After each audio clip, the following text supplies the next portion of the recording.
turns out that it's now $1.7 billion in cash. In other words, our country was blackmailed and extorted into paying this unheard of amount of money as ransom. And our president lied to us. All right, Donald Trump just a few moments ago talking about the latest figure now, $1.3 billion paid to the Iranians, some say as ransom, to get those hostages out earlier this year. The administration says that is not the case. They said that when it was $400 million, and when we discovered later on that there was another $1.3 billion more in cash that was taken aside, so the total figure is more like $1.7 billion.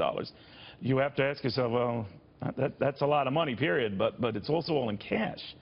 Now, a lot of folks tend to pay other people in cash to avoid all sorts of problems and taxes and all that sort of thing, or embarrassments. But what's going on here? The former Arkansas governor, presidential candidate Mike Huckabee. Governor, is this ransom? First of all, Neil, welcome back. It's good to see you, my friend. But to get to the point of your question, this is so outrageous that we paid them anything. If you're a business person in America and you do a $10,000 cash transaction, the IRS wants to investigate you and the banks have to turn you over. This was a money laundering operation. But let's not forget that it was a money laundering operation that gave cold cash to a bunch of terrorists. Iran is the #1 terrorist state in the world, and they sponsor Hamas and Hezbollah. They've kidnapped and killed Americans. And here's what we should have done.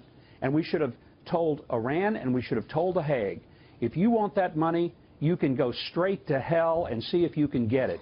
But you're not getting a dime out of the United States of America in light of all the people that you have killed and terrorized over the time since you have taken over the country.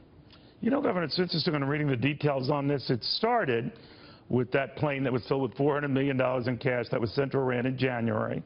2 more shipments then over the next roughly 19 days, totaling an additional $1.3 billion, was sent. I'm beginning to wonder, they call it, that is the administration, used as leverage, not ransom. What's the distinction? They can call it whatever they want to. It's ransom. They paid money, and we got hostages back. But what's so tragic about it is that if we'd been half the country we once were, we would never have to have kowtowed to some tin-pot dictator like they have in Iran. The nuclear deal, what a disaster. I mean, when I think about the kind of money, the almost $2 billion we've paid to the Iranians, and how many of our own veterans could have been helped at the VA had that money been pumped toward helping the people who keep us free. Instead, we're giving it to people who have a gun aimed at our head. What kind of idiots are running this country right now? I mean, it just defies any sense that can be conjured up. It's beyond me, Neil. You know, when I'm looking at this as well, the argument for this money, the cash part of it or no, was that this was all money due Iran anyway, as part of this agreement that we had, the nuclear agreement. And you've been a long-time critic of that. So they're saying this is really not ransom. This was money that was coming to them if we wrote off both countries on this deal. Obviously, we wanted these hostages out, so if it looks like a quid pro quo, they were going to get the money anyway.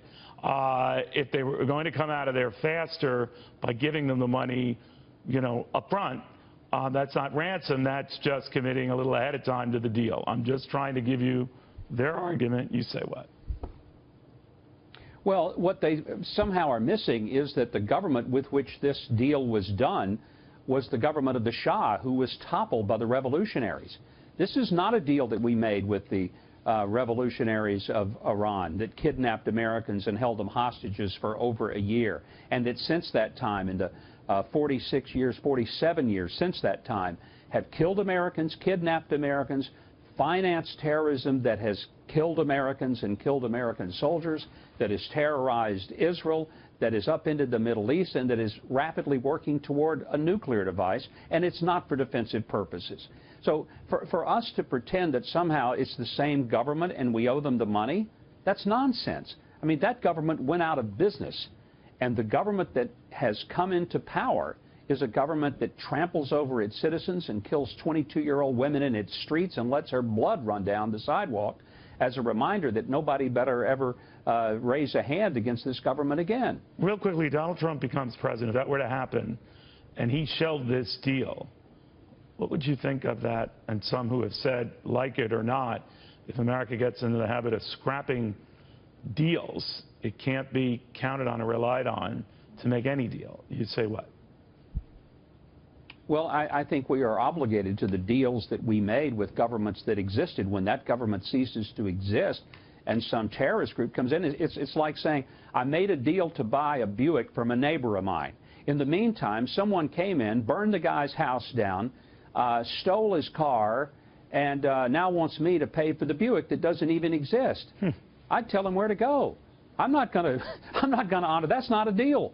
And so I think anybody who's running the State Department or the White House and thinks somehow that that's the kind of deal we got to make. I'll tell you where we made a deal. We made a deal with American soldiers and sailors and Marines and airmen that if they serve this country, that by God, when they came back home, we'd take care of them. We haven't kept that deal. That's the deal we need to be keeping with the money that American taxpayers have paid, not this ridiculous nonsense with the Iranians who don't deserve a dime of American money. Governor Huckabee, thank you. Good seeing you again. Good to see you, Neil. Welcome back. Thank you.